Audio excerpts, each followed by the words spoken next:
aussi nous devons donner notre vie pour les frères. Si quelqu'un possède les biens du monde et que voyant son frère dans le besoin, il lui ferme ses entrailles, comment l'amour de Dieu demeure-t-il en lui?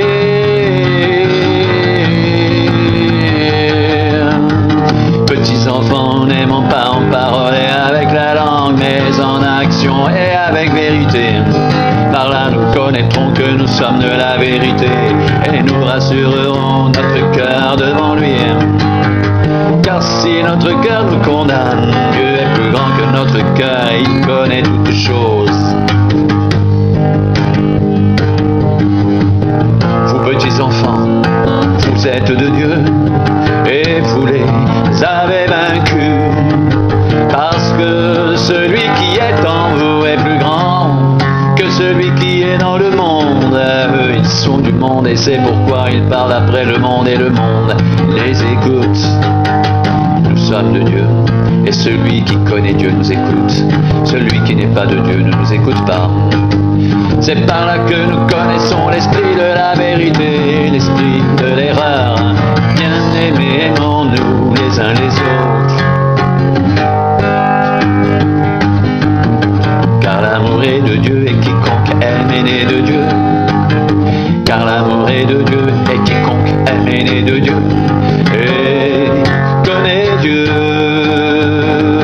Celui qui n'aime pas n'a pas connu Dieu, car Dieu est amour. L'amour a été manifesté envers nous en ce que Dieu a envoyé son Fils unique dans le monde, afin que nous vivions par lui. Et cet amour consiste non point en ce que nous avons aimé Dieu, mais en ce qu'il nous a aimés, envoyé son Fils comme victime expiatoire pour nos péchés. Bien-aimés, si Dieu nous a ainsi aimés, nous devons aussi nous aimer les uns les autres. Personne n'a jamais vu Dieu. Si nous nous aimons les uns les autres, Dieu demeure en nous et son amour est parfait en nous. Nous connaissons que nous demeurons en lui et qu'il demeure en nous, parce qu'il nous a donné de son esprit.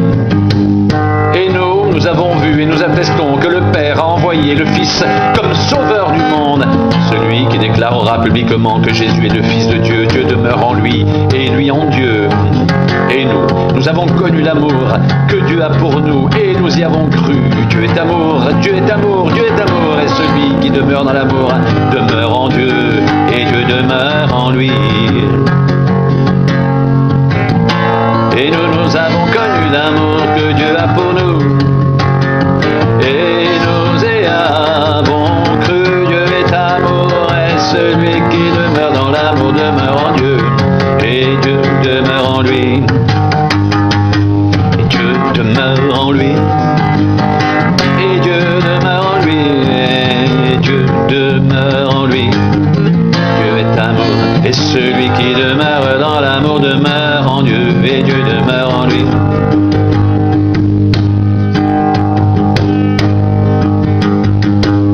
Tel il est, tel nous sommes aussi dans ce monde. C'est en cela que l'amour est parfait en nous, afin que nous ayons de l'assurance au jour du jugement. La crainte n'est pas dans l'amour, mais l'amour parfait bannit la crainte.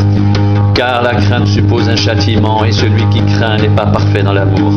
Pour nous, nous l'aimons parce qu'il nous a aimés le premier. Quiconque croit que Jésus est le Christ est né de Dieu, et quiconque aime celui qui l'a engendré aime aussi celui qui est né de lui.